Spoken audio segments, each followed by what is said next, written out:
Alright guys, good morning. Today we were trading Blue Apron and ASTC Corporation, and as you can see here in the morning we were looking at Blue Apron Holdings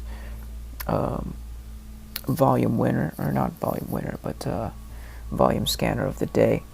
As you can see, we are just aiming for 370 and under on that 50 EMA line.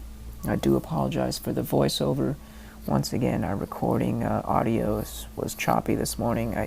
I guess it's because I'm running a few other tabs while I'm recording, and it sort of affects the audio. I'm going to have to try to stop doing that. We got ASTC as well, which was hit the scanners for us. But we did avoid this one for quite some time because the EMAs, as you can see, were just terrible. But going back, looks like at Blue Apron, yeah, we were just timing it here at 370 and under. Looks like the max was 4, but we did get in here at, I believe, yeah, we did get in here at 373 on that 50 EMA dip, which, you know, triggered after it dropped under our 50 EMA, which turned out to be about 384 before all was said and done. But yeah, we like that dip, and we definitely bought into that.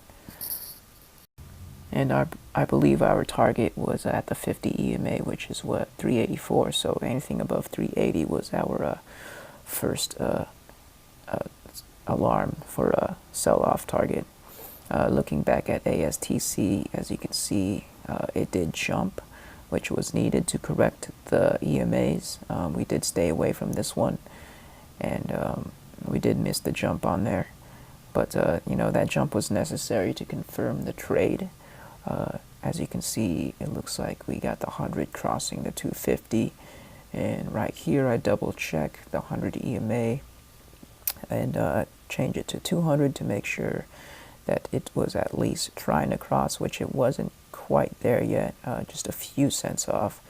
So we are still waiting on that one. We just waiting on that play to play out a little better for our EMAs. So yeah, let's fast forward here a little bit. Alright, so yeah, ASTC continues to climb, goes up as high as 530. As you can see here, I'm just making sure the 200 and 250 are about to cross, which they are. A few cents off on there, and then so we're going to assume they're crossing, which they will.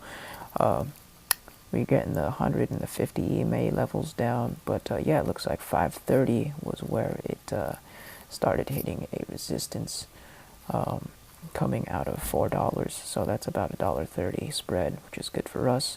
Right here we check the 1-day chart to see how high she really could go, and the 1-day does look pretty good. It looks like $6 would be the next resistance point if we can gain some volume. So we're just making sure we weren't buying at a peak, and so yeah, we aim for the 50 EMA here, which is about 450 and under, it looks like. And double checking on Blue Apron, we weren't quite there yet. It was sort of just consolidating around our buy-in target. So yeah, we were still there. It looks like the volume was fading away, but like I said, we were trying to get alerted above the 50 EMA line, which was at looks like 380 at that point. So right here we have bought back in, or not back in, we have bought ASTC Corp at 465, I believe. Yep, 465. Our first target was anything 470 and over, 475 and over. I did buy here because it was on a down tick. I usually buy under the 50, but right here I kind of overpaid a little bit by a few cents, just because, as I can show you on the mouse cursor there, it was just on a down tick, and it was right at a bounce level from a previous bounce before, so I figured it was a pretty safe spot to buy in at. It is technically at the 50 EMA, but yeah, so we got alerted there, and that was ended up being a pretty good buy for us. And looking at Blue Apron, it did pop over our 380 EMA alert, and it continued to rocket up into the 390s. That's when we set our stop loss at 380 again, right where the 50 EMA was, and it ended up us getting stopped out there. But it was a good trade nonetheless. That's where we wanted it to. That's where we wanted it to be, and it got there. So Blue Apron, solid trade. I guess later in the day it did push. Right now it's pushing 396, so we left a few cents on the table there. As far as AstroTech, this is where we got alerted for 375 and over, and we set a stop loss at 470, and set a limit at 480, and once it reached 480, I believe we set another stop loss at 475, because we were just gonna let it run, and if it ran, it ran. If not, then it was most likely gonna fade away, which it did end up doing for quite some time. I believe it tested the sub 4s again. So from a high of 530 to retest of 4, looks like 414, and then that's when it started to come back a little bit. But for the most part, this was a failed breakout.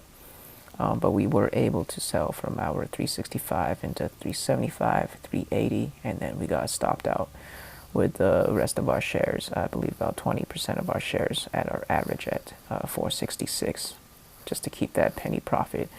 But yeah, that was a good trade for us today. And right here, as you can see, it's just sort of coming back down, and it eventually stops us out of all our shares. But that 50 EMA bounce, if it was a true runner, if it was a true breakout, it would have kept us in there from our average, which was decent.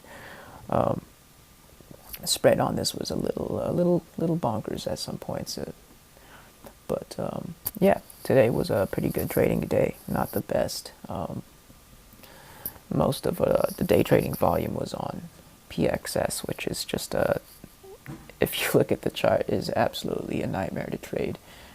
Going from $4 to 11.